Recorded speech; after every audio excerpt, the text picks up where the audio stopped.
creative expression, because creative expression, I think, is something that's much more accessible to people. My definition of a vocation. A vocation is the intersection of your skills, what you're good at, what you're passionate about, and what you can find abundance from. And so when we can find that in our lives, no matter what it is, then life becomes wonderful and completely fulfilling.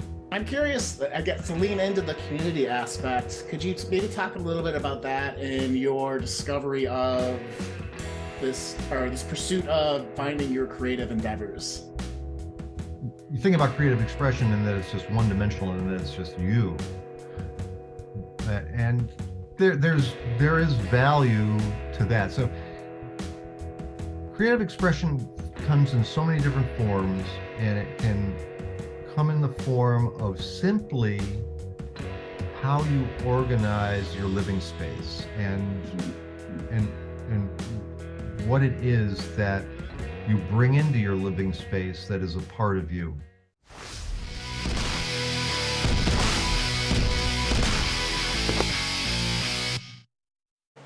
Hey everyone, welcome to the Meaningful Revolution podcast. I'm your host and certified high performance coach, Sean Butner. This is the podcast where we hope to inspire you to lean into what you nerd out about, what you find passionate, what you find fulfilling, to start your fulfilling transformation out in the world. Now, today's guest is on a mission to serve. Throughout his career in the semiconductor industry, he's discovered the opportunities we have to elevate others to have the most impact. After 35 years of operating in various capacities, from manufacturing, engineering to CEO, he's learned one thing with absolute clarity. Our service to others is our greatest contribution. So today I'd love to introduce to you to my good friend, Jim Kawski. Welcome to the podcast. Thanks, Sean. It's a real pleasure to be here. I've been looking forward to this and real excited to talk to you today. I've been looking forward to this also, because we go way back, early pandemic. Also, certified high performance coaches. So let me get this set up. Okay, so so it's always a pleasure to get to talk with you, and we always have so much to talk about. So today, we're talking about the Meaningful Revolution. I'd love to know, we're going to be talking about art and creativity. If you could start a meaningful revolution for you, that fulfilling transformation or that purposeful impact kind of giant umbrella that a lot of people have in life, what would you maybe call it, or what would it look like? That's a great question. And the thing that pops into my mind, in particular with regards to the topic at hand today, is, and I like to call this creative expression, because creative expression, I think, is something that's much more accessible to people. Creative expression is actually an area that we coach our clients in. It's one of the modules that are part of what are known as the charge sessions. And a lot of people have an aversion towards thinking about or talking about what creative expression is to them, because I've never drawn in my life. I don't, I'm not an artist, and this and that. And my point here is that if you look at it from that perspective, I think that you're losing out on an important dimension on what creative expression is. Creative expression really can manifest itself in many different ways. And if I were to call it something, I would say that creative expression is the fulcrum to a fulfilling life. And when I talk about fulcrum, I mean, you think about that, the pivot point on what we used to call back where I grew up a teeter-totter, or any type of lever, right? Where you've got a point and you're using that point as leverage. That fulcrum of creative expression is something that really gives our lives a kind of meaning that's difficult to access from other places. So yeah, creative expression is a fulcrum to a fulfilling life, I think, is a great way to say it in as few words as possible. Oh, that's amazing. And I think, doing a podcast, doing coaching, people create things all the time. At least 3 times a day, people are creating a meal for themselves or for others. There's so many different areas that this touches in our lives. And I completely agree that when you are creating, you tend to be feeling a lot more fulfilled or feeling a lot more on purpose than when you're like consuming or not. So I'm curious, could you tell us a time when maybe before you had this realization that, creative expression is the fulcrum of fulfilling life, kind of where you were, that decision point or that point of learning or discovery, and then what happened after that? So it's great because I never really thought about it from that perspective, but it happened when I was went to the Rochester Institute of Technology for my undergrad degree in electrical engineering, and it was during those say first 4 years, a 5-year program. So the first 3.5 or so years, I was overwhelmed with the difficulty of the program. It was, and I had always had I had it pretty easy going through grade school and high school. Things came easy for me, and I really enjoyed studying and the work. But when I got to RIT, I think part of it was I just didn't have a good sense of what engineering was all about and what I was in store for. I was pointed in that direction by my guidance counselor, Father Ted Rogue, a very important mentor in my life, a wonderful man. And he suggested I go in this direction. Anyways, when I got to RIT, I was very one-dimensional. It was all just studying and school. It was very some just social outlets, but I lost connection with the creative side of me, and I had a creative side prior to that in grade school and high school. In grade school, I had a variety of hobbies, things such as building these model rockets that manufactured by this company called Estes. You buy these kits and you could build these rockets of all different shapes and sizes with you could put payloads in the rockets, and you could send crickets and ants, whatever you wanted to put in, and it was really fun and fascinating. And it was in 6th grade at that same time when I really got into science, because my 6th grade science teacher was amazing.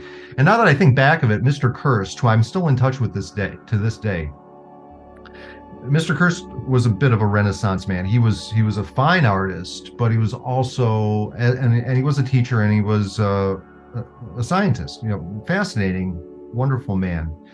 And so, but when I got into RIT, I became very one-dimensional, and I didn't realize it at the time. And only now, when you bring this out, and it further emphasizes the importance of creative expression, only now do I connect with the fact that that's one of the reasons why I had such difficulty those first couple of years. Is I wasn't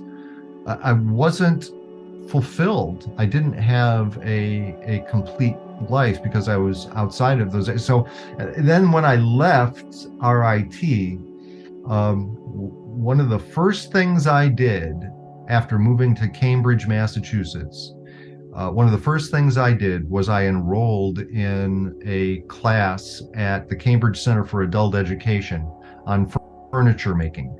Now, RIT, one of the interesting things about RIT is it's a great school for engineering. It's a great school for computer science and the sciences, but it also has something known as the School for American Craftsmen. And so you can go to RIT for 4-year programs in pottery or jewelry and metalwork or glass or furniture making. And I had friends that were furniture makers, and I always envied what they were there to do, which was to create things with their hands. and that was all about it was combining creative expression with the ability to obtain abundance. And that's my definition of a vocation. A vocation is the intersection of your skills, what you're good at, what you're passionate about, and what you can find abundance from. And so when we can find that in our lives, no matter what it is, then life becomes wonderful and completely fulfilling. Anyway, so after I started taking that course on furniture making, I built my first piece, which I still have in my living room today, which is an awesome coffee table that I still use. And so that was kind of the start of my reawakening and reconnecting with creative expression and the importance of it. And as I've progressed through my life, there have been lulls of creative expression, and it's only been within the last maybe 4 or 5 years where I've really hit the gas on it and come to realize its importance in providing for me a life that's fulfilling and much more enjoyable. And when you get to that point, everything else, particularly what you're doing for abundance, for your career, regardless of what it is, everything else just benefits greatly when you have that, when you fill in those extra pieces. Right on. Yeah, I know, being an engineer too, I definitely relate to feeling like engineering is a creative endeavor in itself, because you're creating documents that turn into machines, that turn into software, that turn into microchips and semiconductors and all that kind of stuff. And that can be really fun. And it could also, when it's your job, also be dry, like I started in software as a hobby that turned into a career, and then, wasn't as awesome in that particular way. But for me, it was music. Music got me out of my shell in high school so I could make friends in college. Music kept me engaged in community events there. Music, when I moved to Arkansas, was a way to connect with the community and to meet people. So it made everything that I was doing better. I was a better engineer because I was happier. I felt sometimes you just need to break concentration and get away from that analytical brain. Yeah. And so cooking, music was super important. So I'm curious, how do you know when it's time to start a new thing? Or are you still making furniture? Has your path been one of focusing on one or two things, or has it been as opportunities have come up? Or could you explain a little bit maybe your thinking on that? No, great question. Yeah, it's really about accessibility for me, and the accessibility part is what gets it introduced into your life, whatever creative endeavor or form of creative expression that you might be pursuing. And I've been really fortunate to have access to a variety of different opportunities to help propel the different dimensions of my creative expression. Sometimes you make them for yourself, though. Like recently, one of my outlets for creative expression has been to write, and so I made a commitment when I first started this coaching journey. I made the commitment that I was going to write a blog post every week, and for 3 years, I wrote a blog post for every week, with a couple of exceptions due to health-related reasons, but for the most part, I nailed it. And now I've got hundreds of thousands of words of content that I can publish in different ways, and I've got really a kind of a it's a online journal. It's a legacy of where my mind was at the time and the things that I've thought about.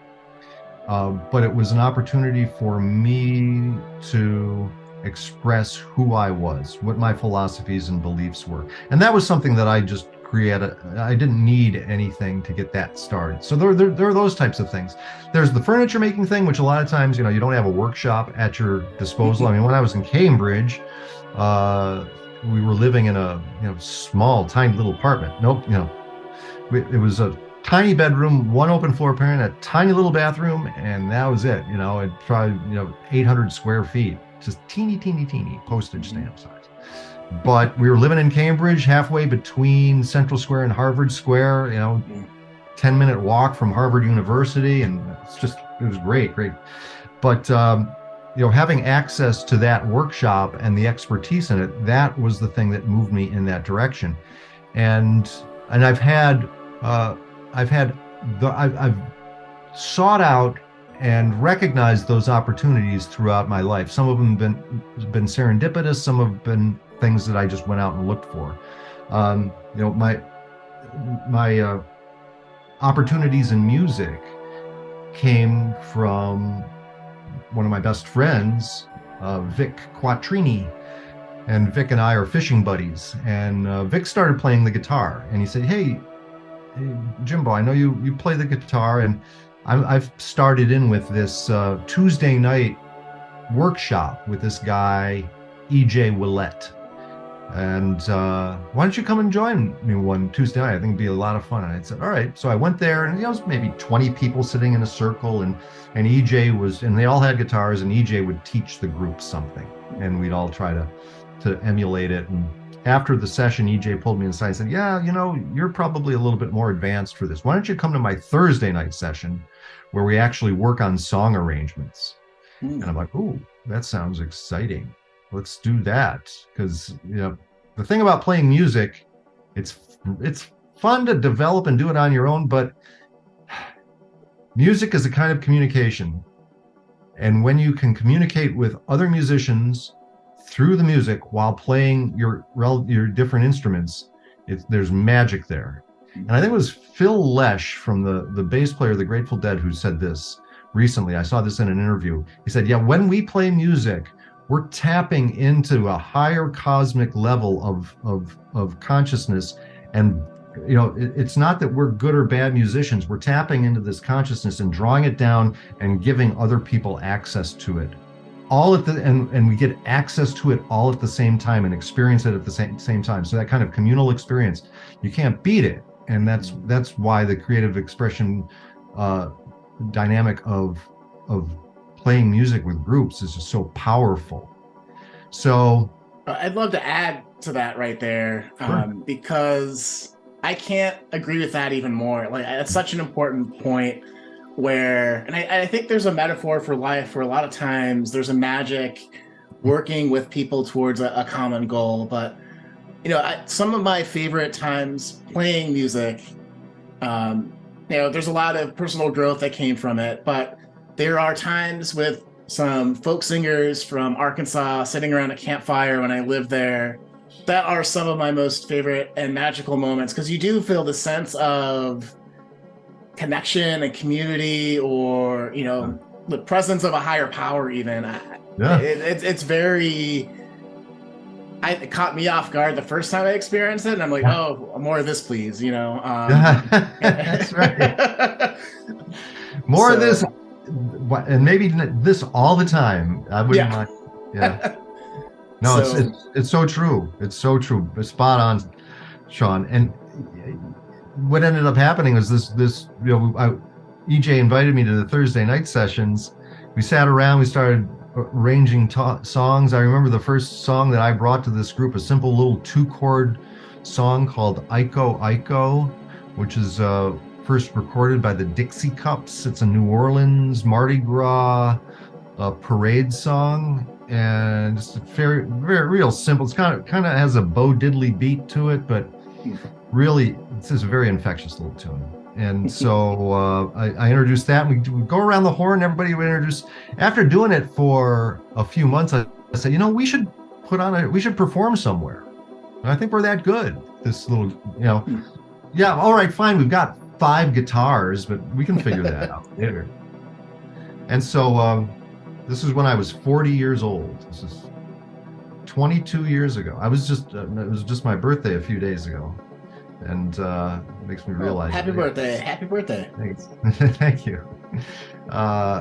So when I was 40 years old, if people were wondering, well, who's going to want to book us as a band? We'll say, let's put on our own show. So we put on a benefit concert for a cause that I was very close to at the time, and invited a bunch of other musicians, and we opened the night, and then all the other bands played after us, and then we had a Beatles dance cover band that was made up of my friends that ended the night.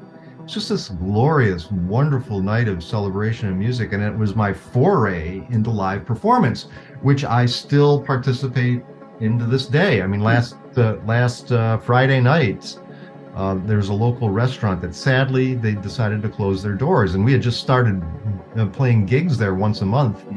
But they, COVID just had too much of an impact then, and now post-COVID they couldn't increase their bottom line enough, so they closed. But we played the last night that they were open, and the place was packed, and sang some Christmas songs and a bunch of cover tunes, and it was great.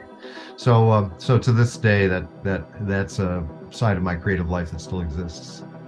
Right on. That's so cool.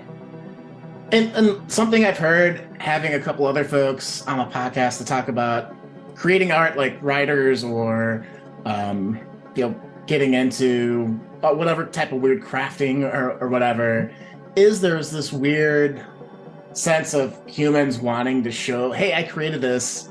Mm-hmm. Let me show it to you. Like, it's a very, you see it in kids all the time. Like, it could be the most gnarly looking picture of the family, but it's cute and endearing. But that sense of pride of, I created this, here world, check it out, I think is so rewarding. But it's also weird because it's also community building, right? Yeah. Like you said, you played the last restaurant here. I'm sure you still will talk with the owners or the people that you knew from that place. So I'm curious, I guess, to lean into the community aspect. Could you maybe talk a little bit about that in your discovery of this pursuit of finding your creative endeavors? Mm-hmm. So, yeah, the community aspect, I think, is, you think about creative expression and that it's just one-dimensional and that it's just you. And there is value to that. So creative expression comes in so many different forms, and it can come in the form of simply how you organize your living space and what it is that you bring into your living space that is a part of you. Well, how does that help community? Well, by creating spaces that people enjoy and feel comfortable in, and then couple that with maybe your desire to enter, or your enjoyment of entertaining and putting on events or parties, or even just a high tea, bringing people into your home. These elements of your creative expression are building your community, your connections with others. My partner Suki is she's an incredible event planner.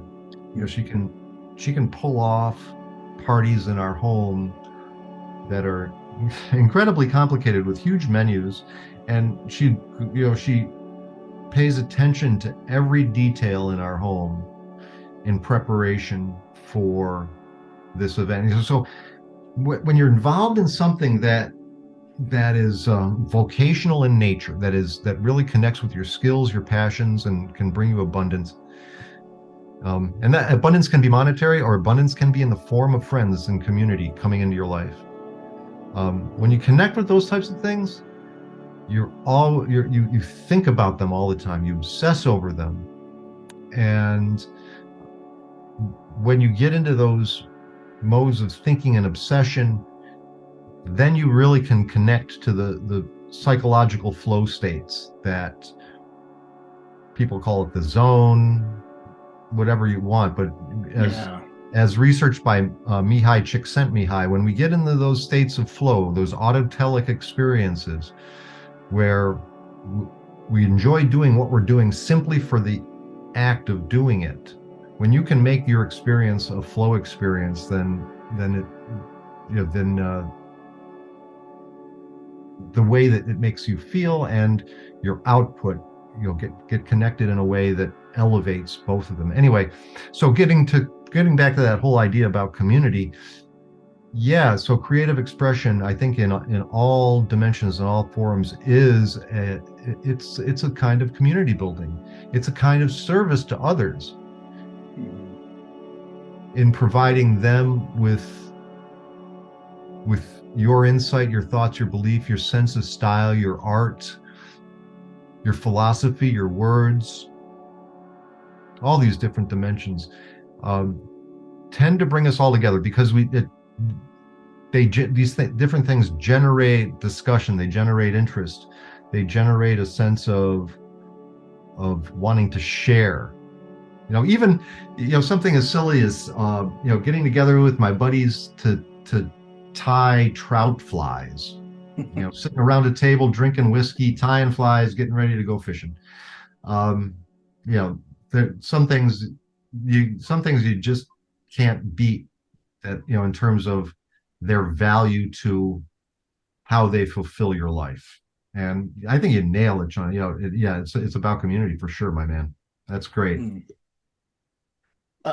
I love the idea that building that community, that space to be in service to others and share your humanity is kind of how I'm tying it all up with the different ways that you describe it.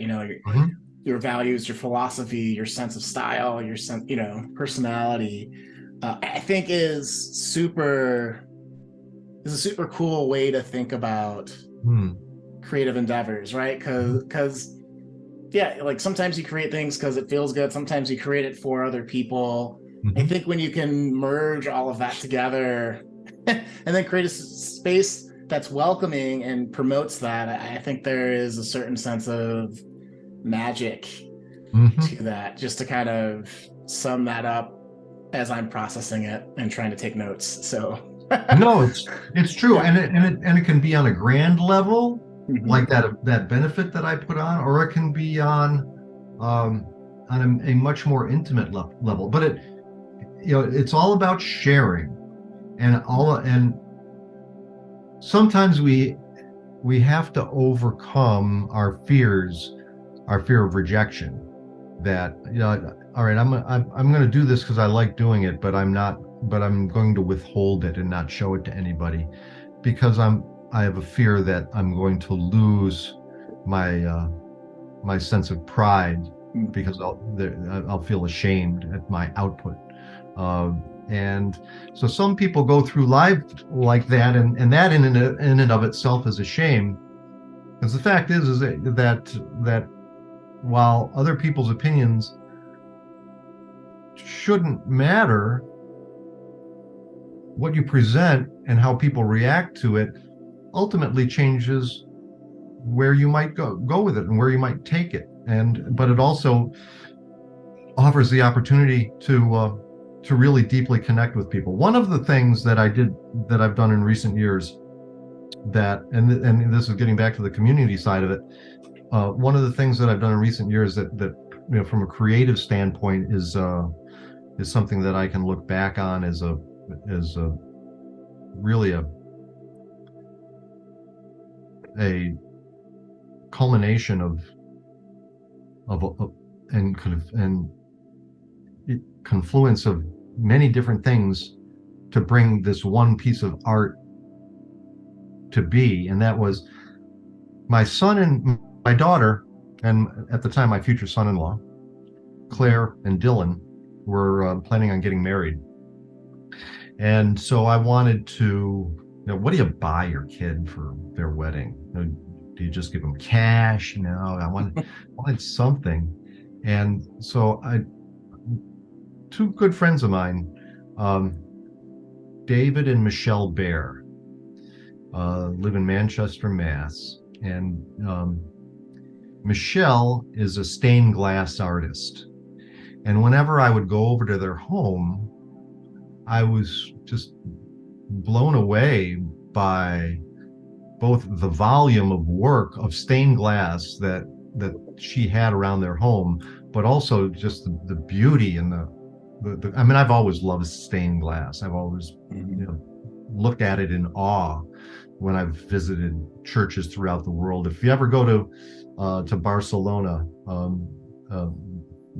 Sagrada Familia, the Sacred Family, it's actually a cathedral that has been in construction for over 200 years. Oh yeah, okay. And you can get access to it, but it's still being finished. I think it's going to be finished sometime in the next couple of years. Anyway, that has some amazing stained glass. So, sorry, my short stories tend to get long.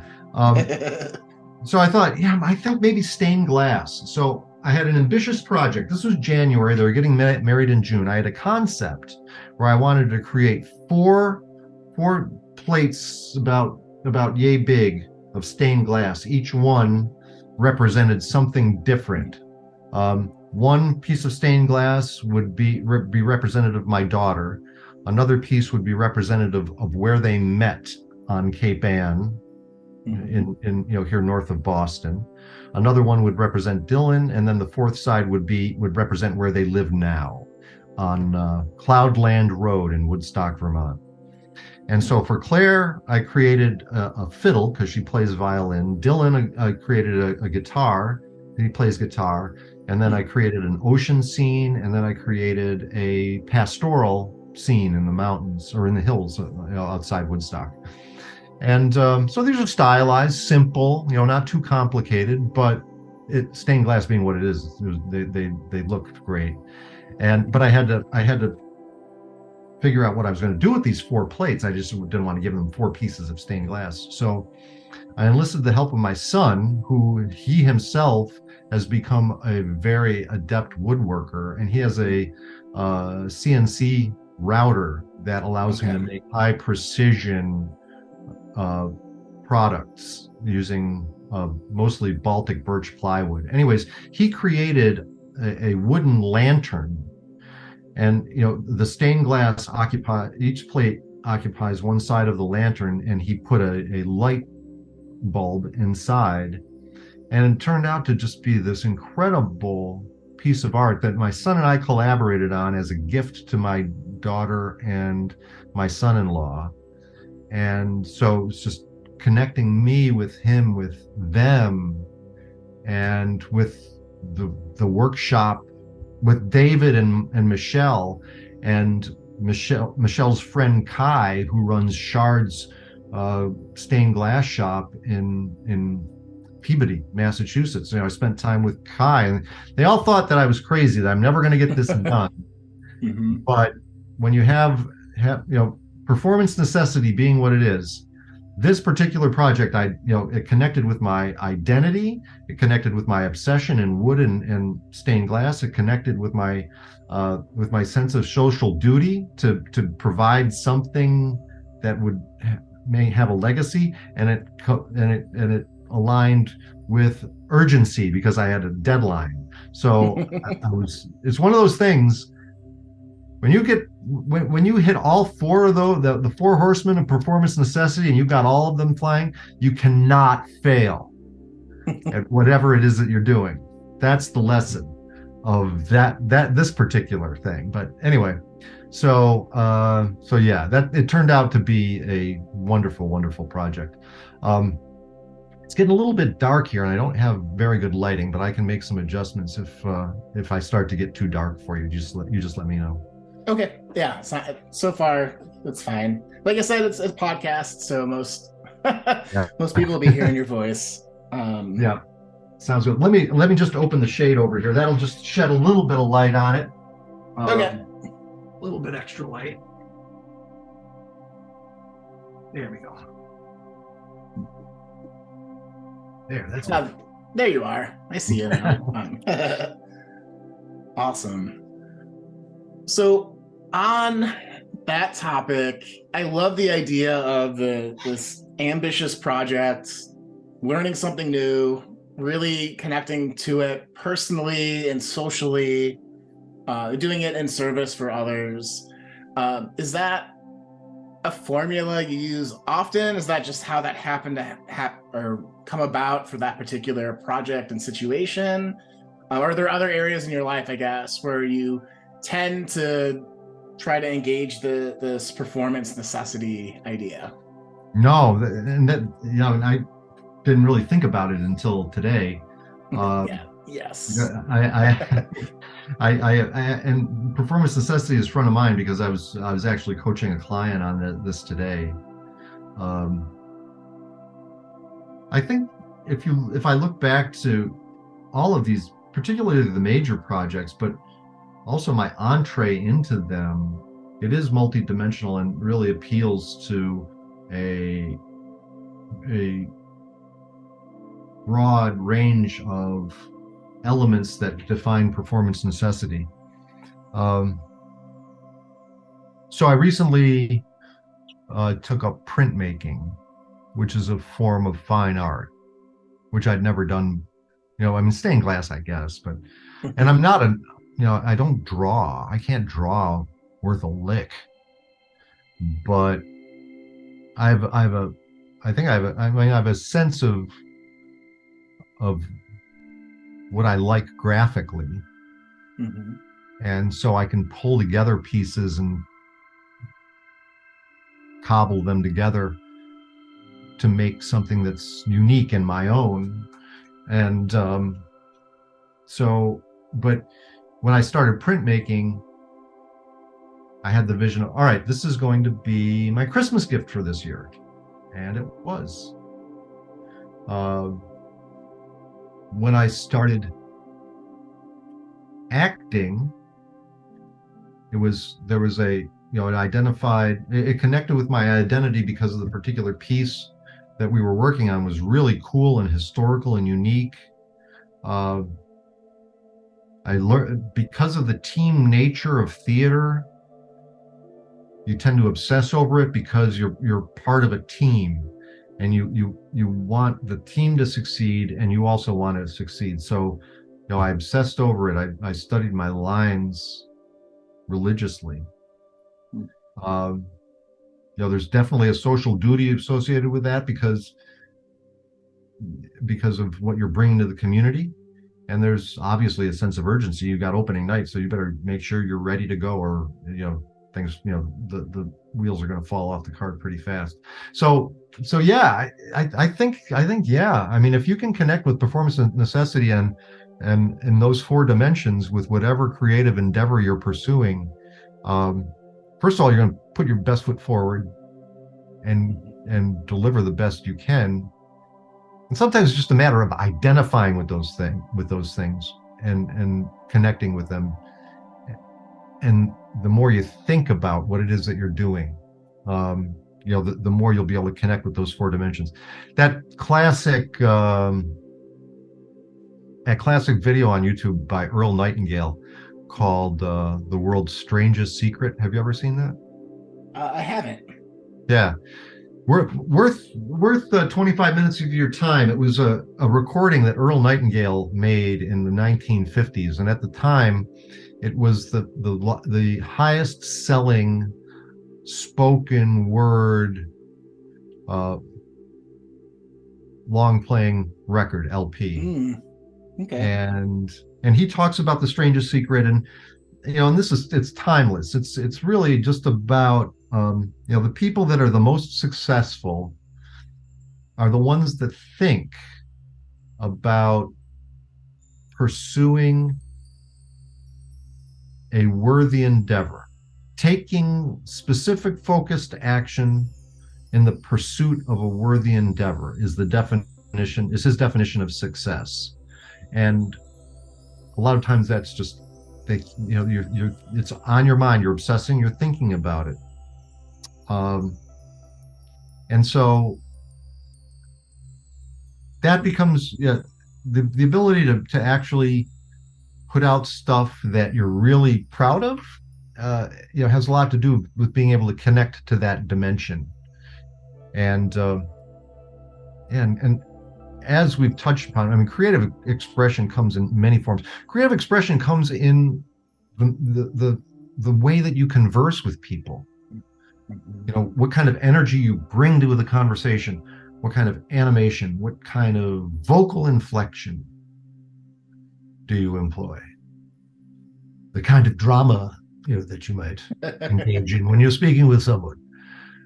All of these things are part and parcel of the creative elements of who you are and what you bring to the table. Absolutely. Absolutely. and professionally as well. I mean, it's communication is part of everyone's profession, and so that this whole creative expression thing, with the exception of those poor unfortunate souls who are hermits and do not get out and do not have the ability to interact with other people, God bless them. Those are terrible situations. But with the exception of those people, we all have the opportunity to express ourselves creatively many times during the day, all the time. So it's much bigger than just, I want to go to the local art school and create a painting. Well, no, it's so, you have to think about it in much broader terms. And when you connect that with what creative expression is, that it is the expression of you, of your beliefs, of who you are, what you love, what you're all about, what you hope for the future. Then it, as I had said, you're really leveraging that as a fulcrum for a fulfilling life. Yeah, I love all of that. So while you were talking, it reminded me of, my dad is a carpenter, and always worked with his hands. And so helping him kind of grow up, this kind of like craftsman belief that you give, whatever you're doing, you give 100% of your attention, you give 100% of your effort. And if you're really bad at it, that's where you're at right now, and that's fine. But something you will not ever do is half-ass it, to use his language. So I think another way of maybe expanding on the idea of creative expression is this idea of always putting your best foot forward, your best effort forward, and seeing what happens. So, in any of the projects you mentioned before, like creating stained glass, I have no idea how I could do it. And I, like you, draw like a 3-year-old. Like I could do stick figures perfectly, and that's fine. Maybe you're more advanced than that. I don't want to. I haven't seen any of your artwork, but when it comes to getting in the game and starting something and trying, like that's almost as important if you're fully engaged and putting forth that effort. So, with all that said, I'm curious: is there a belief you have about creative expression that other people don't, or is not popular, or is a little contrarian? And anybody who's a promoter of the arts, well, this is not necessarily contrarian for the people that are the promoters of art, but I think that this concept is lost on people, and maybe they just kind of shake their heads and dismiss you when you say this to them. And that is, we all have this capacity to express ourselves creatively, and it's not so much that you can do anything if you put your mind to it. Well, no, I cannot become a starting forward for the Boston Celtics ever. Particularly now, going forward. But here's the contrarian perspective. Okay. We are products of our limitations. So understanding your limitations is where you can find real power, because it's in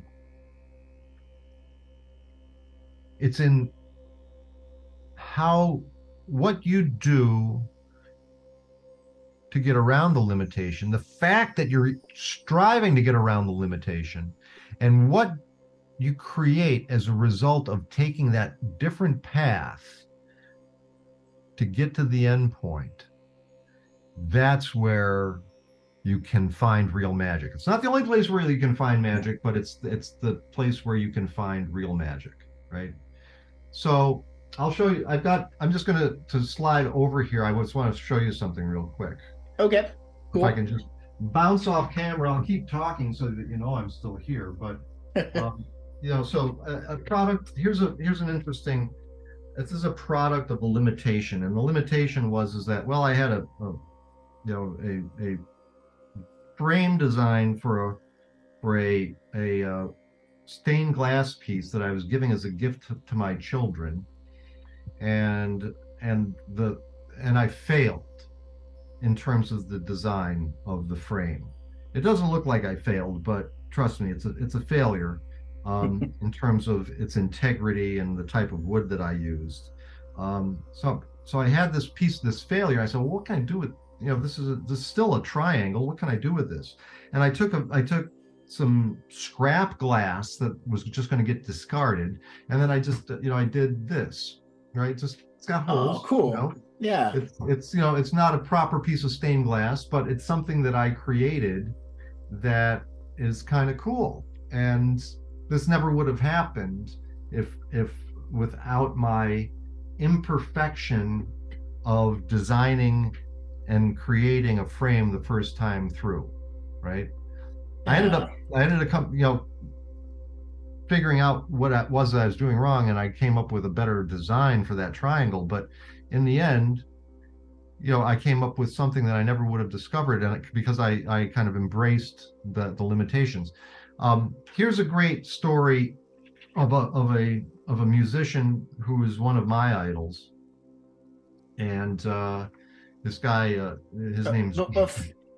Before we jump in on that story, I just want to highlight there's so much gold in what you just shared, and I just want to make sure we don't miss it.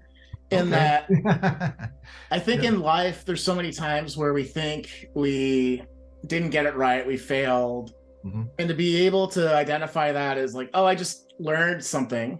Like you said, you learned there's a different way to design this to make it stronger in the particular way that you want it to. So there's that sense of forward momentum and growth there, and like, okay, I did this thing, didn't work out, it's time to adjust, right? So that growth mindset is super important. Whether it's crafting something, creating a piece of software, or trying to have a new conversation with your spouse, right? But I think there's so much of that seed of change and for improvement that was wrapped there. I also want to highlight, you showed this triangle that looked like a beautiful piece of art that was based on your mistakes. And when you think of music, and I know you have a music story, but you think of jazz, you think of when you're playing with people. If you're playing with good musicians, in my particular opinion, they can help cover or enhance a mistake to make it seem like it never happened, right? The piece of stage advice, just keep playing because you're the only one that noticed. And you can get away with a lot of little errors or big errors too if you just confidently own it and move on. Yeah, is super important. So I know you shared that in 3 sentences, but there I thought was a lot to unpack there, and just life lessons.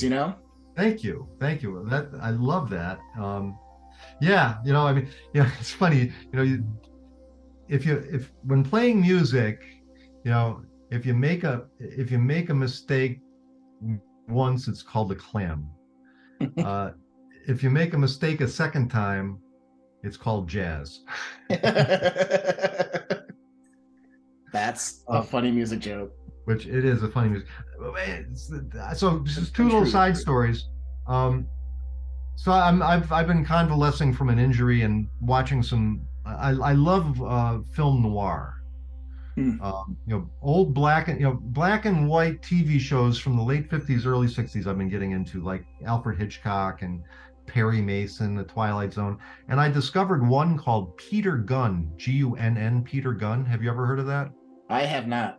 Check it out. You'll recognize that Peter Gunn is actually a song that was, I think Dwayne Eddy came out with it, and it's actually the theme music to this really cool half-hour long Private Eye show. The Private Eye's name is Peter Gunn, and it's centered around this this bar. I think it might be in San Francisco. It's called Mothers, and it's a jazz club. And so each episode opens with some, really hip jazz, and jazz is they have jazz musicians and actual, not lip syncing performances, but real recorded performances of a jazz ensemble, at least one an episode. It's really, yeah, you can get it on Amazon Prime if you have that. It's called Peter Gunn, Gunn. So check it out. So the inspiration I was going to mention is a musician by the name of Django Reinhardt. Have you ever heard of him? Yeah.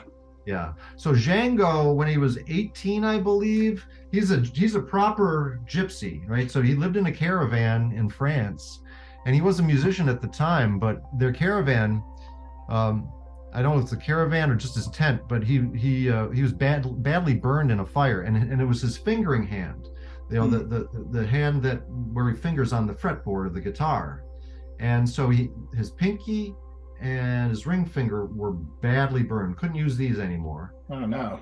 This one was terribly scarred, and he could use it a little bit. So he just had his thumb and his pointer on his fingering hand, and that limitation forced him to create a style of music that is still considered a separate genre to this day, known as gypsy jazz. Oh, wow.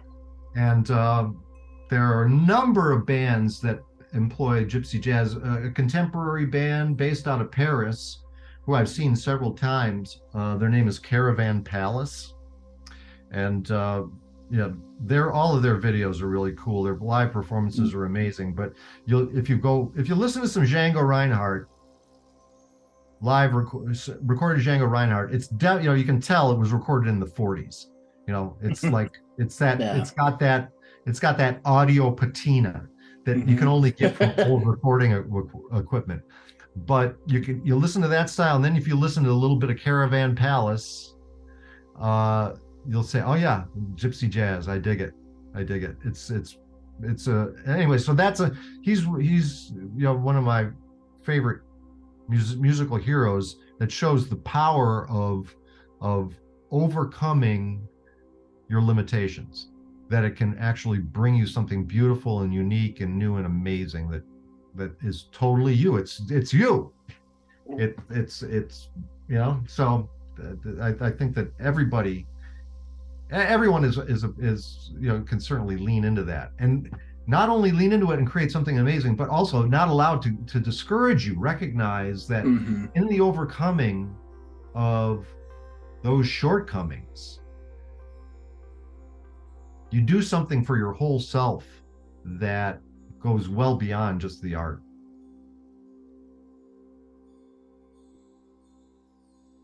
I absolutely love that.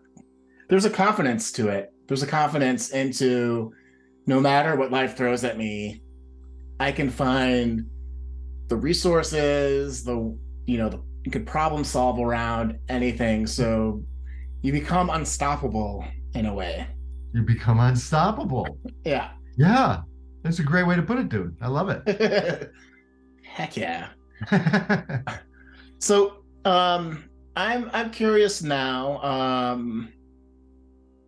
if you were going to recommend someone that maybe has not tapped into their creative expression as much in their life, whether they're starting, just starting careers, or they've been, grinding away for a while, without that connection to it.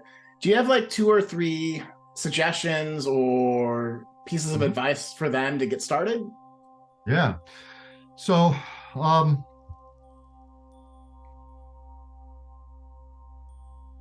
yeah, I think that the most important thing is to connect with a community. But well, even before you get there, first step is to connect with what interests you. And I mean, we got such amazing research resources to try to understand, hey, this is something that I'm really interested in. And you know, maybe it's it's food, maybe it's people, maybe it's no, I just want to be by myself in this creation. And so maybe it's writing, just taking some time and journaling to find out what it is about you that is uh, that is unique in terms of the medium by which you want to express yourself. Mm-hmm. And and so even before that, you can express yourself creatively. Take the time to create an environment that is uniquely you. Right?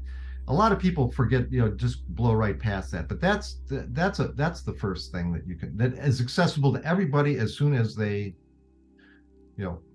leave this podcast. Mm. Look around your space, and is this space a sanctuary for me in my head, in my mind, and where I want to be? And so then the next thing is to to connect with the things that interest you. Is it food? Is it wood? The most forgiving medium is wood. Is it blacksmith? Because your uncle worked on the railroad, or grandfather worked on whatever. It's a study into yourself. And the third thing is to be opportunistic. Sometimes you just got to try something. And so you want to get involved with something that is going to be easy for you to complete. Mm-hmm. Right? And easy means convenient. So if you want to take up woodworking, but the only place to go is the Bennett Street School in the North End in Boston. Well, one, it's a hour drive away from me, and two, I don't have the $15,000 tuition that you have to pay for the courses down there, right? So that's not convenient on two dimensions. For me, it's not convenient. Yeah. But well, wait a minute, I've got Miramar Print Lab less than a 5-minute drive from my home. I'm going to go and check those guys out.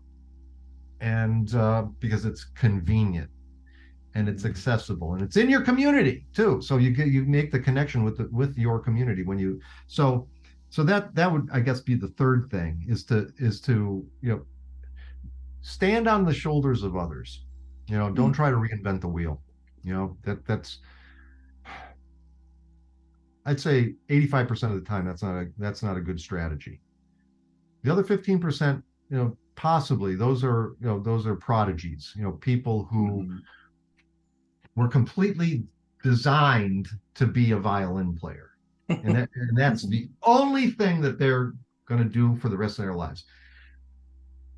The rest of us poor slobs, no, that's not us. We're not prodigies. And that's okay, because you don't need to be able to get the fulfillment that you deserve from creative expression. Fantastic. That is super, super awesome and wise. So one thing that popped up too, if you're struggling with figuring out what you're interested in, Adam Savage, who's one of the Mythbuster guys, who I'm a big fan of as a giant nerd. I think I was watching something he was in, or something he had written, and one of his messages that I really love is to create the things that you love in the world. So how he approaches making props, because he's built, like, you name it in Star Wars, like Mandalorian armor, lightsabers. He has the crafting skills to be able to make replicas that he then showcases in his home. So, talking about what you're interested in, sometimes it's like, I really love chocolate chip cookies, and that's going to be my pandemic project, is figuring out how to crack that code, or I really love guitars. I'm going to learn how to craft a guitar from start to finish using like an old oil drum and a broomstick. And, like I had some friends or knew some people in Arkansas that had these makeshift like instruments that they made themselves and then would go play, which is pretty crazy and wild. So I thought I'd offer that extra bit of advice after some 3 solid points of connect with your interest, create your unique environment, and seek the opportunity. I love that. And you probably have heard of this guy before. I don't know what his name is, but maybe you'll recognize what he's famous for. I think this is maybe the 4th or 5th year that he annually creates this product. It's known as the glitter bomb. Yeah, Mark Roper. Yeah. What is the thing that he connects with? Is it getting back at porch pirates? No, I think basically what drives him is just this intense desire to refine a product. Mm-hmm. and just continually add features to it. I mean, if you look at the, for those of you that don't know, it's this guy that creates these pranks for porch pirates, people that steal packages off your porch, and so that when they open up the box and it looks like a shrink wrapped box of with high-end headphones in it or something, whatever, right? Mm-hmm. And when you take the box off, it explodes ultrafine, pound of ultrafine glitter in your home and starts to spray fart spray in your home at the same time. So that and it's got cameras mounted that send off the images of what just transpired, so that you've got the benefit of seeing the perpetrators punished. Brilliant stuff. But anyway, yeah, he's got that. He's got a whole series on trying to outsmart squirrels in his backyard, which is really highly entertaining. Like, the guy loves engineering, likes making things, brings a sense of joy to these problems, and it's fantastic. Yeah, if you're an engineer, he's inspirational in that regard, because yes, he connects the aspect of engineering with creative expression. Now, I'm not sure what he does in his day job and if he has that same level of passion, but if he does, boy, he's a hugely successful engineer, that's for sure. Yeah, I think he actually has a program now where he has a lab where he brings in kids to teach them engineering concepts and stuff. Yeah. I can't imagine he's working for the man. Yeah. Not anymore, but that is fantastic. With that said, I'd love to end, before we get how to follow up and contact you, is there something you haven't shared in a piece of content or in a podcast interview before about creative expression that you could share with us today? Kind of like an exclusive story or insight or thing you'd love to share.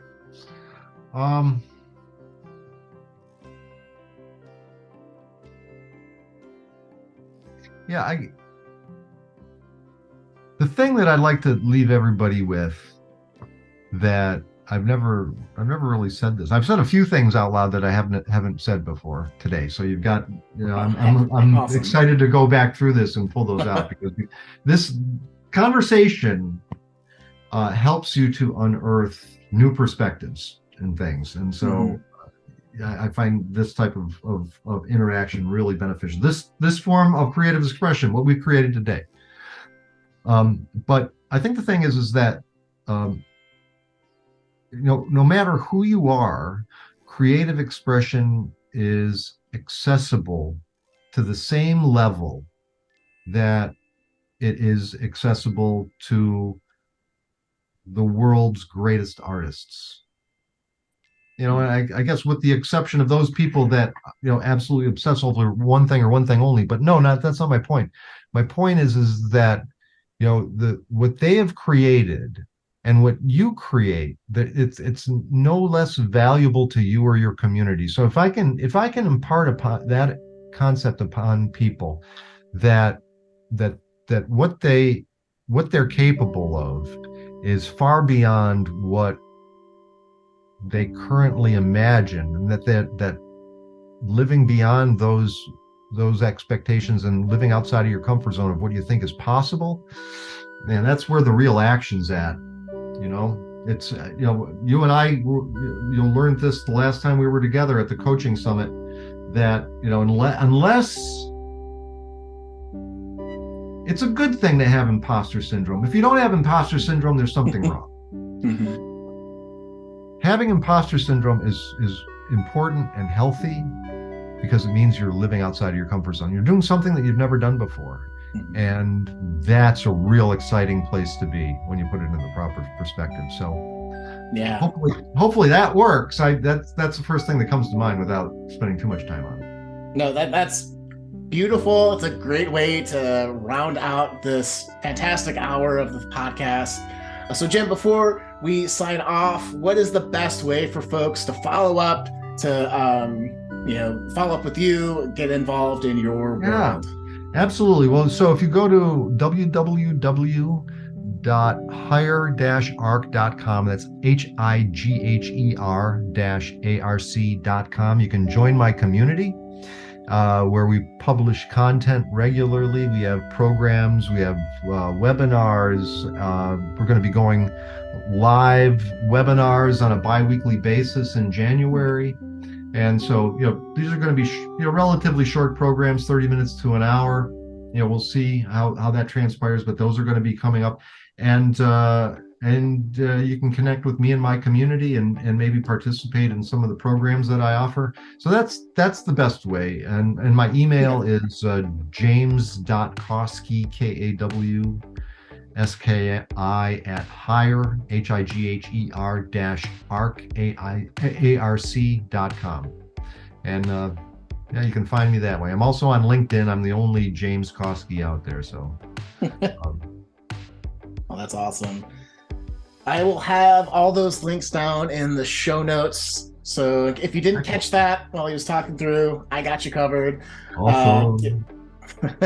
Yes. So with that, Jim, I'm so thrilled to have had this really fun conversation about authentic expression, creative expression. I hope that you continue on, doing all the crazy things that you do, all the new things. It's always good to hear these stories. Always great to connect. And with that, we'll see you guys in the next episode of the Meaningful Revolution podcast. Jim, please come back soon. I'd love to do this again. Let's do this again. We've got lots of stuff we can talk about. Totally. I'll have to try to get all the musicians that come on one episode and see if we can figure out a way to play together. That might be fun. That would be fun. Yeah, and it would be fun to do a panel discussion sometime too. Oh, yeah, totally. So, well, before we get there, folks, we have to sign off. So go out there, live with more joy, more growth, more impact in your communities, and we'll see you in the next episode of the Meaningful Revolution podcast. I hope you loved this episode of the Meaningful Revolution podcast. And if you did, please share this with 3 of your friends to get the word out, and direct them to Apple Podcasts to subscribe and leave a comment, because that's what really helps us with the show. So you can also direct them to Spotify or Google. So most major podcasting platforms, you can find the Meaningful Revolution podcast. But Apple helps us out the most. So please direct your folks to there if you would. If you would like to start your personal Meaningful Revolution, I have some exciting news. This year, we're starting the Meaningful Revolution Challenge. First one being the first week in January. So sign up in the link below in the show notes here to spend 3 days for free live with me, where we'll go over defining and getting clarity on your personal Meaningful Revolution, that fulfilling transformation, that authentic self to show up in this next year. We'll spend on the second day building your plan so that you know what you need to do to make strides towards that personal meaningful revolution. And then thirdly, we'll talk about tips, tricks, and strategies to implement and to commit to your plan next year. So those are the 3 days. We'll have prizes. There'll be a chance to ask questions. There'll be a chance to get some coaching if you need some in your particular situation, to get you in the game, to get you moving forward, to get you into that meaningful revolution, that fulfilling transformation. Also, if you'd like some one-on-one time, there's 2 options also below here where you can sign up for a strategy session. And the free strategy session I'll post on YouTube as part of a new series, full disclosure there. But during that call, you will get, you'll fill out an application. It'll help you think about your life in a different way, get you kind of primed for our 1-hour strategy session. It gives me a chance to identify some areas to focus on so that you get the most bang for your buck during that call. We build you a personalized strategy plan going forward with tools and tricks and habits and all that kind of great stuff. And it's all focused and customized to your life. So definitely click on that. If you're like, hey, I don't want this on YouTube, I'd like it a little bit private, it's $200 for that 1-hour call. Please make sure you sign up today because I only have so many slots each week where I can do these calls and they fill up quick. So don't miss your chance to get one-on-one coaching, get your strategy plan, your strategy session locked in by clicking on those links below.